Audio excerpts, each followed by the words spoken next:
नमस्कार, कंज्यूमर अड्डा में आपका स्वागत है। आपके साथ मैं हूं विपिन भट्ट और आज हम आपको एक बार फिर से कर रहे हैं कोरोना पर अलर्ट। देखिए, दो चीजें हैं। पहली तो ये कि हाँ, ये बात सही है कि देश में तेजी के साथ कोरोना के जो पॉजिटिव पेशेंट्स हैं उनका नंबर बढ़ा है और जस्ट एक वीक के अंदर ये नंबर डबल हो गया है और जनवरी 2022 की जो रफ्तार थी, जो तेजी थी, उस तरफ पहुंच गया है। लेकिन दूसरी तरफ ये भी है, स्वास्थ्य मंत्रालय के सूत्रों से ही खबर है, स्वास्थ्य मंत्री के सूत्रों से खबर है, ऑफ कैम बातचीत की उन्होंने और बताया कि नया वेरिएंट भी है लेकिन घबराने की कोई बात नहीं है, इतना ज़्यादा विरुलेंट नहीं है, ज़्यादा स्प्रेड नहीं है, कोई बहुत ज़्यादा हॉस्पिटलाइजेशन का रेट नहीं है, कोई दिक्कत नहीं हो रही है। लेकिन हाँ, सतर्क तो रहना होगा क्योंकि नंबर बहुत तेज़ी के साथ बढ़ रहा है और जब ऐसा होता है तो जो स्वस्थ है वो तो ठीक, लेकिन जिनको कुछ भी तकलीफ है, जिनको कोई लाइफस्टाइल डिजीज से लेकर कोई बड़ी बीमारी है, वो सब खतरे में आ जाते हैं। और देखिए, इन सब बातों के ऊपर एक बात तो है कि कोरोना आज भी हमारी समझ के काफ़ी ऊपर है। आपने और हमने वैक्सीन बना ली है, वैक्सीन ले ली है, लेकिन क्या हमने कोरोना को पूरी तरह समझ लिया और पूरी तरह से उस पर काबू पा लिया है, ये दावे के साथ कहना थोड़ा मुश्किल है। तो जब तक ये बात हो नहीं जाती तब तक सतर्क रहना, जानकारी रखना, अपडेटेड रहना, यही हमारी सबसे बड़ी ताकत है। तो आज भी वही कोशिश, अलर्ट करेंगे आपको,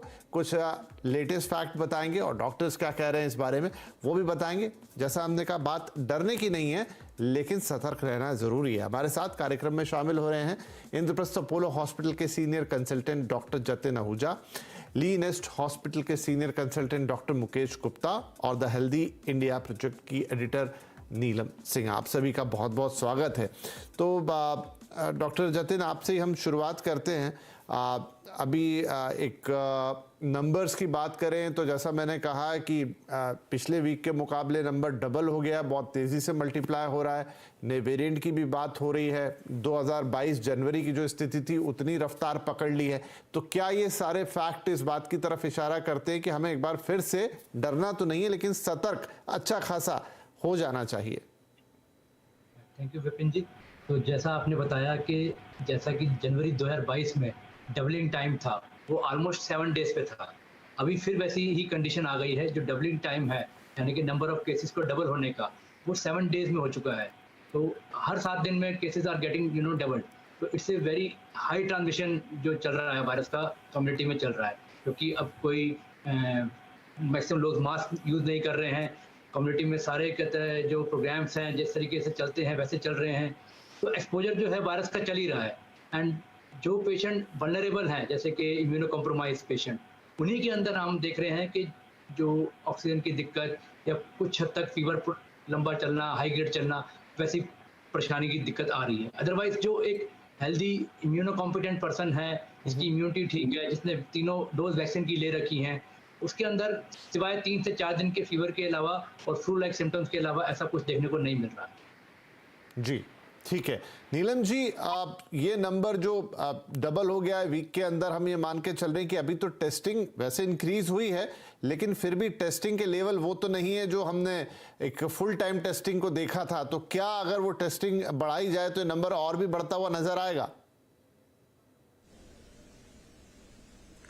ये कुछ हद तक पॉसिबल हो सकता है, क्योंकि अगर दोबारा से उसी लेवल पे हम लोग टेस्टिंग करना स्टार्ट करेंगे तो बहुत सारी चीजें जो अभी अंडर द कवर है वो सामने आनी शुरू हो जाएंगी।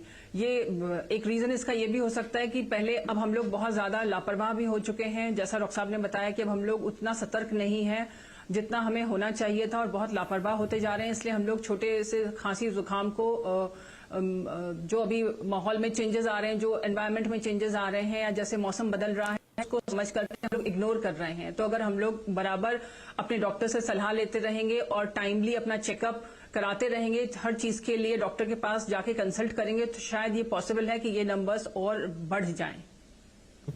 डॉक्टर जतिन, तो बीच में ये हुआ था कि देश के अंदर फ्लू जिसको हम कहते हैं इन्फ्लुएंजा, वो भी बहुत फैला था। H3 और N2 के कॉम्बिनेशन निकल रहे थे कोविड के साथ साथ। क्या वो स्थिति अब चली गई है? क्या एटलीस्ट जो इन्फ्लुएंजा है अब वो काबू में है या मौसम अब थोड़ा परिवर्तित हो गया है फिर से, तो उससे उसके केसेस कम हो रहे हैं, अभी भी वही स्थिति बनी हुई है? सर, अगर देखा जाए तो पेशेंट्स जो होते हैं वो हमेशा बुखार, जुकाम, खांसी, गला खराब, जिसे हम कफ एंड कोराइजा कहते हैं, ऐसे सिम्टम के साथ ही आते हैं। और अगर हम डिटेक्ट करने की कोशिश करते हैं कि उसमें अगर कोविड टेस्ट करवाएं, कोविड नेगेटिव है, तो हमारे को एक्सीडेंटली H1N1 या H3N2 मिल रहा है। और अगर हम H1N1 या H3N2 की तरफ भागते हैं, इन्फ्लुएंजा की टेस्टिंग करवाते हैं और अगर वो टेस्ट नेगेटिव आते हैं तो कोविड निकल जाता है। तो ऐसा नहीं है कि इन्फ्लुएंजा टोटली आउट हो चुका है और कोविड आ गया है। तो अभी तक हमारे को एज ऑफ नाउ, मैं कल तक की बात करूं तो हमारे को दोनों ही केसेस पॉजिटिव पाए जा रहे हैं, चाहे वो कोविड हो चाहे आपका इन्फ्लुएंजा हो। डॉक्टर साहब, नए वेरिएंट XBB.1.16 इसकी बात हो रही है। हालांकि स्वास्थ्य मंत्री खुद मतलब जो सूत्रों से हमें पता चला है, जिन्होंने बातचीत की रिपोर्टर्स और तमाम लोगों के साथ, उनके हिसाब से नया वेरिएंट है, ज़रूर फैल रहा है, लेकिन ये इतना खतरनाक नहीं है। हो सकता है कि ये बात मतलब सही है, और अगर स्वास्थ्य मंत्री कह रहे हैं तो सही होगी ही, लेकिन इसकी रफ्तार तो तेज है। तो क्या वो एक दिक्कत दे सकती है रफ्तार, भले ही वो बहुत ज़्यादा अपने साथ उस तरह का खतरा ना लेके आए जहां जान पे बात चली जाए, लेकिन क्या उसकी तेज रफ्तार ही आपके लिए समस्या बन सकती है?